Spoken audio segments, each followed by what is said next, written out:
کیا شریعت میں یہ جائز ہے جس کو تقلید کہا جاتا ہے؟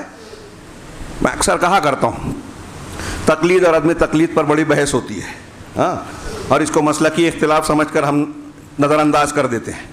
جو لوگ تقلید کے قائل ہیں وہ غور کریں۔ تقلید ان لوگوں کو جو کرتے ہیں ان کی کتابوں میں بھی لکھا ہے کہ جہالت کا نام ہے، جہالت کا نام ہے۔ تقلید کس کو کہتے ہیں؟ بغیر دلیل کے نبی کے علاوہ کی بات کو مان لینا۔ ایک نبی کے علاوہ پیر صاحب ہوں، مفتی صاحب ہوں، امام صاحب ہوں، بزرگ ہوں، ان کی بات کو مان لینا بغیر قرآن حدیث کی دلیل کیا ہے اس کو دیکھنا نہیں۔ وہ بحث کرتے ہیں کہ آپ کی دلیل یہ، وہ دلیل یہ۔ جب آپ دلیل کی بات کرتے ہیں آپ تقلید کے دائرے سے باہر ہو جاتے ہیں۔ ان کے یہاں ابھی لوگ سمجھتے نہیں، جانتے نہیں، علماء جانتے ہیں، سر پیٹتے ہیں مقلدین کے۔ جب کوئی مقلد یہ سوال کرتا ہے کہ قرآن و حدیث کی دلیل کی روشنی میں جواب دیجئے، فتویٰ پوچھتا ہے، تو کہتے ہیں کہ ان کو سوال کرنے کا بھی ڈھنگ نہیں ہے۔ مقلد کو قرآن حدیث کی ضرورت ہی نہیں ہے، یہ وہ کہتے ہیں لیکن عوام سے نہیں کہہ سکتے۔ تو تقلید جہالت کا نام ہے۔ آپ سے میں موٹا سا سوال کر رہا ہوں، جتنے لوگ بیٹھے ہیں جو نہیں ہیں وہ بھی، کہ کیا قرآن حدیث جہالت کی ترغیب دیتا ہے کہ جاہل بنو؟ جہالت کی حوصلہ افزائی کرتا ہے یا علم کی حوصلہ افزائی کرتا ہے؟ علم حاصل کرو، واضح ہے دلائل سے، عقل بھی، شعور بھی، فطرت بھی کہتی ہے، اور قرآن و حدیث کے دلیلیں۔ ہمارا پہلا قرآن کا خطاب جو نازل ہوا نبی پاک صلی اللہ علیہ وسلم پر، وہ اقرا ہے، پڑھو۔ طلب العلم فریضۃ علی کل مسلم، ہمارے بچے تقریر میں کہتے ہیں، لیکن ہمارے بڑے کہتے ہیں کہ نہیں، علم حاصل نہیں کرنا ہے، تقلید واجب ہے، جہالت واجب ہے۔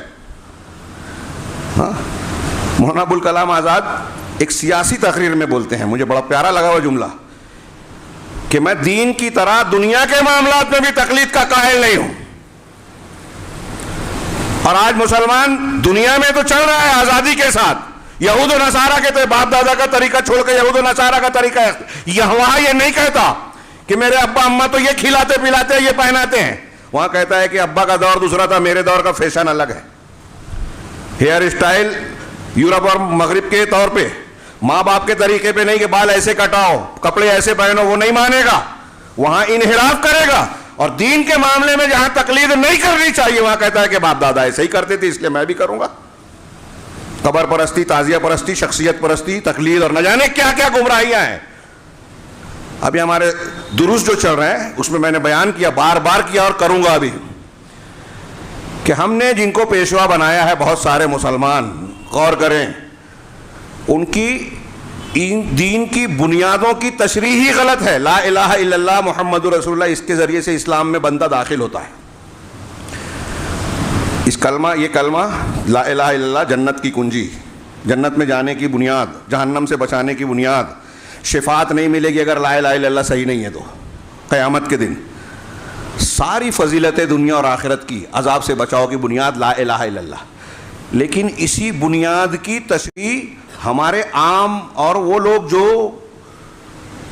دیندار کہلاتے ہیں ان کی بات تو چھوڑیے، جو اہل علم کہلاتے ہیں، دانشور مفکر کہلاتے ہیں، جن کے پیچھے بہت بڑی لوگوں کی جماعتیں چلتی ہیں، وہ لا الہ الا اللہ کی تشریح غلط کرتے ہیں۔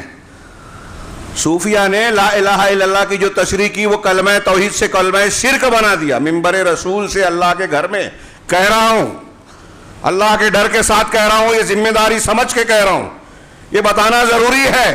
لوگ ناراض ہوں گے یہ جانتا ہوں، لیکن یہ گوارا نہیں ہے کہ اللہ ناراض ہو، کیونکہ اللہ نے ہم کو اس کا مکلف بنایا ہے۔